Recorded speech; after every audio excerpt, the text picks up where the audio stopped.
The English countryside. Only one thing surpasses it in sheer beauty, delight and spectacle.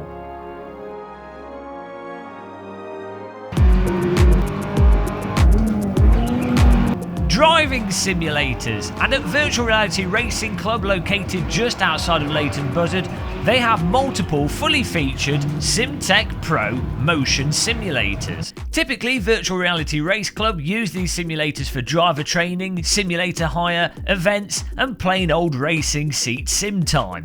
But today, they're using these simulators for something much more important: to hold a hairless chimpanzee and have that hairless chimpanzee try and convey to you the experience of using a motion rig with a virtual reality headset whilst playing a state-of-the-art driving simulator. This is our first time driving in virtual reality with a motion simulator platform, the Pro SimTech, using the AccuForce 2 actuated rear motors, servo motors on the back of this chair, and of course we're using the Oculus Rift VR headset, and we are indeed at Spa in a Formula 1 car. So let's go and put a lap in it, let's see what it feels like. Rev the engine, look at the tyres, off we go. Oh, okay, bit of bump, out of the pit, nice and smooth, add onto the throttle. The first thing is that you can feel the chair obviously moving with the gear shifts. Each time you shift, a big smack in the back. Oh, through Eau Rouge that, to put it on the brake a little bit.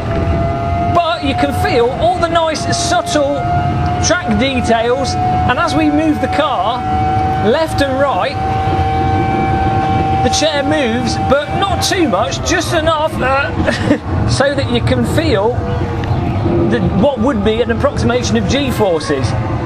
Now surprisingly, even though the chair's moving and the chair's moving independent of the steering wheel, it actually feels surprisingly natural, and though watching it visually it seems as if that would be off, it actually makes sense, and especially when you've got the VR headset off and all you can really feel are the forces on you, it all comes together.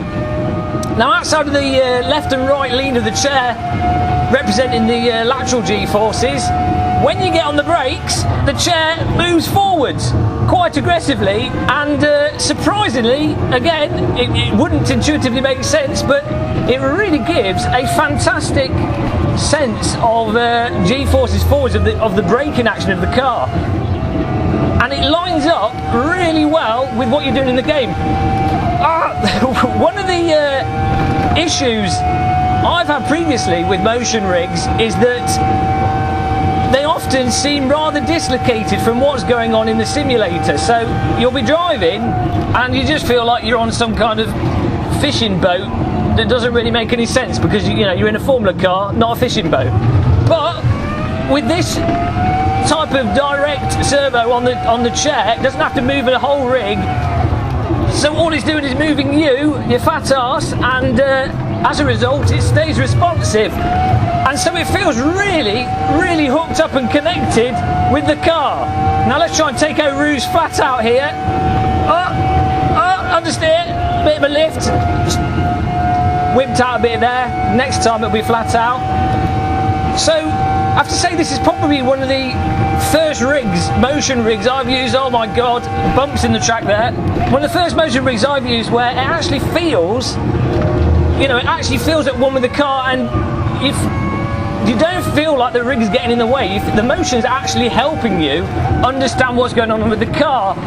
Whereas there's times in even driving with a direct drive wheel in 2D that the car, you're sliding, so there's no real extra force feedback to communicate that there's still G-forces going on or vibrations from the track going on. But with the chair vibrating and moving around like this, you can really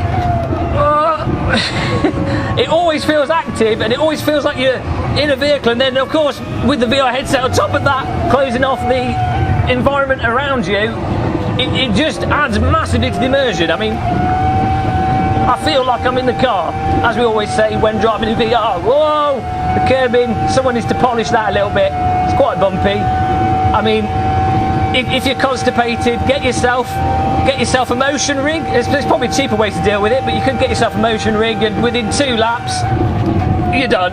Oh my God, just the brake in there, absolutely squished forwards. But it feels like the G-forces. I mean, my real-world experience isn't that extensive when it comes to going around a racetrack in a Formula 1 car, but I've been in a go-kart. I've been driven around a race circuit in a car. You do feel, particularly, the G-forces on the braking, and with this, flat out. Oh, we didn't lift. Almost lost it. With this, you certainly feel. You feel the chair moving, and you certainly equate that with G-force. It really does feel like braking G-forces. My God, those bumps. And you wouldn't notice those bumps if this was just through your wheel, like even with the direct drive wheel. You do feel track texture, you do feel some bumps, but you don't notice it to the same extent that you feel it with this chair. And it's useful information. That's the key thing. It's not superfluous, pointless noise. It's not a roller coaster theme park ride just to get you excited. It's actually useful information. And I can imagine if you were, you're using this to learn a track as a real race driver that you've never been to, and you really want to know where's that break point, or what's going to happen if I take this line. This is going to communicate the subtleties that you get from laser scan tracks far better. Oh, that's too fast into that. Far better than you get without the motion rig. And I have to say, the Simtech Pro motion rig, pretty bloody good. On the motion rig scale, oh God, on the motion rig scale, I'd put this maybe an 8.5 out of 10 or so, possibly higher. I haven't actually used a motion rig that's better than this, so maybe on my personal scale, 10 out of 10 so far, but who knows? Maybe the Red Bull rig's better, but that costs millions of pounds. Whereas if you're moderately well off, this is actually in the ballpark of something you could pick up. And if you're a race driver looking for something rather nifty to train on, then what's this?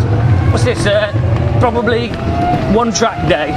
Well, maybe not quite. Well, if you're a Formula 1 driver, it's probably a quarter of a lap. But your average race driver and your Formula Ford and what have you, it's probably a couple of weekends, and you could just get yourself a sim rig, or come down to the virtual reality race centre and get your practice in there. Oh my God, so good. It just adds to that the feel.